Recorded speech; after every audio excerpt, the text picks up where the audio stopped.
Hey everybody, it's Kelly. Welcome back to another episode of Ask a Therapist. Today we're talking about the 5 fears that many people have about coming out.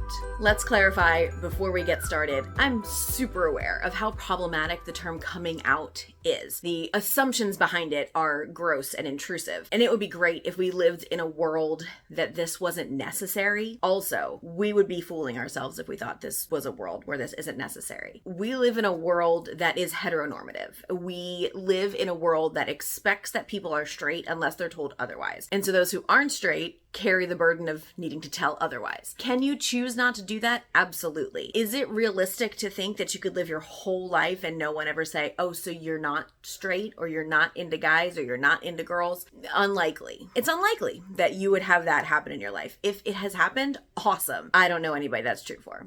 So number 1 of these 5 fears has to do with labels. This happens a lot more the later in life you get. That doubt that we have of taking any label that's not cis het is real. Like that doubt of everyone has understood me this way and I have understood myself this way, and there's these expectations, and what if I'm just fooling myself? What if I'm not really a lesbian? What if I'm not really gay? What if I'm just fooling myself and susceptible to all these things in media and in society, and I tell people who I am and it ends up not being true.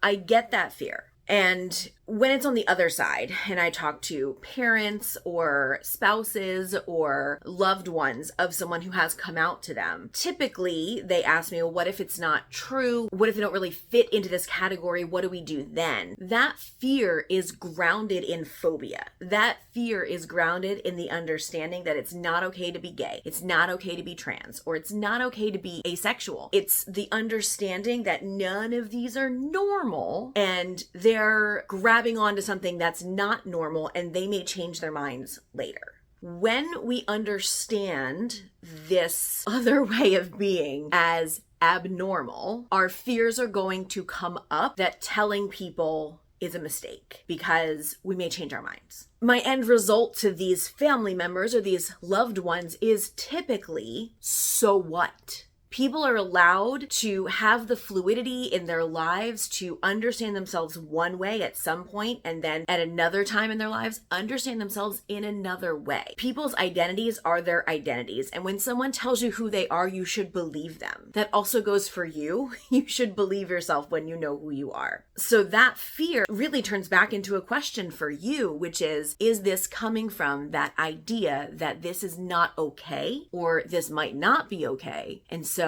I don't want to tell them this and then change my mind. Like, do you have that same fear when you change jobs or change professions? No. And those are choices, right? It is a choice to go into a profession. It is a choice to take a job. It's not a choice to be who you are. So why are you doubting what you know in yourself? A lot of times it is that internalized phobia that tells us that being anything besides cis het is wrong, or at least not natural. Number 2, discrimination. It is scary out there, and it is legal in some places to discriminate against someone who's part of the LGBTQIA plus community. There are scary things out there. So the discrimination piece, 100% understandable. And I would suggest getting with someone who's familiar with your situation to talk through options, to talk through not necessarily how real those fears are, but how likely they are to happen. And if they do happen, if that discrimination at work or in housing, or if that discrimination at work or in your housing situation, if that happens,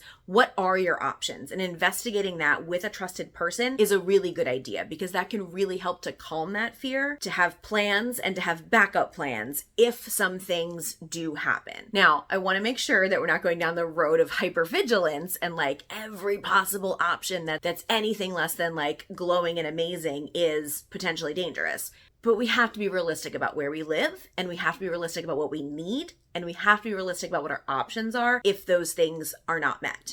Next one is living and dating safely, or safety in general. If you're in a living situation, say you live with your family, say you live with a roommate, say you live with a spouse, and you're coming out to them and you're telling them who you are that is outside of who they know you to be or assume that you are, the risk that you're taking with your partner or with your family or just with having a safe place to live in general is real. That's another very real fear. And this is another place where having a backup plan and an understanding of what your options are if things become unsafe is super important.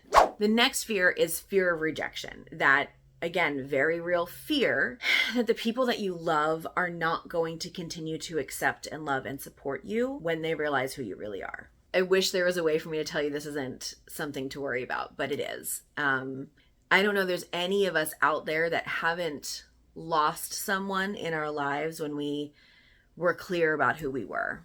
And that's because we live in a world that makes that okay for people. And I always encourage people to go back to this question. If this person is not convinced enough of your worth to keep you in their life when you have become vulnerable with them and told them who you are, like you are taking the relationship deeper, and if they reject that, that's on them. That does not change your worth. It doesn't change your truth, and it doesn't change anything except having someone out of your life then who wasn't going to support you anyway, who wasn't going to be in your corner cheering for you and hoping the best for you and your life.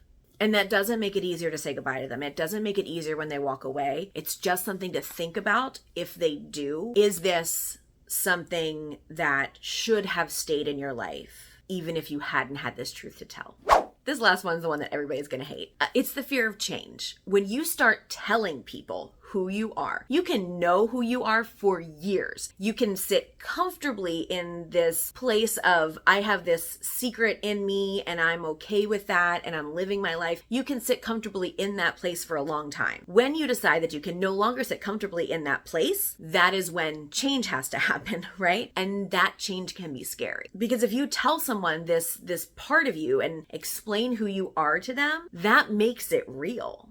That makes it no longer something happening in your head or in your fantasies, but something that you are taking steps to live out in something that our society does not see as acceptable in all areas, in places where we have real honest fears about our safety and real honest fears about our place in any world that we happen to be in at that point. Once you tell people, it becomes real. And once it becomes real, things have to change. And that is scary. And that is, for some people, enough reason to not tell people.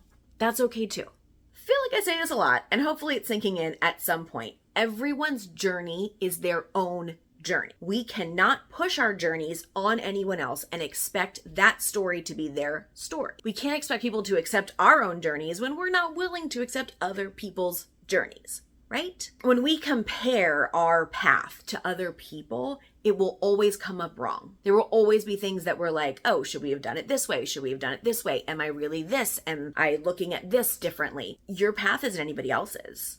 Your timing is not anyone else's. And when you attempt to live the timing or the path of someone else, you are not living your most authentic self. And why do we tell people the truth of who we are except to live a more authentic life, right? So just a caution, when we compare ourselves and our journey to other people, we are making it less authentic for ourselves because we're putting expectations on us that do not belong to us.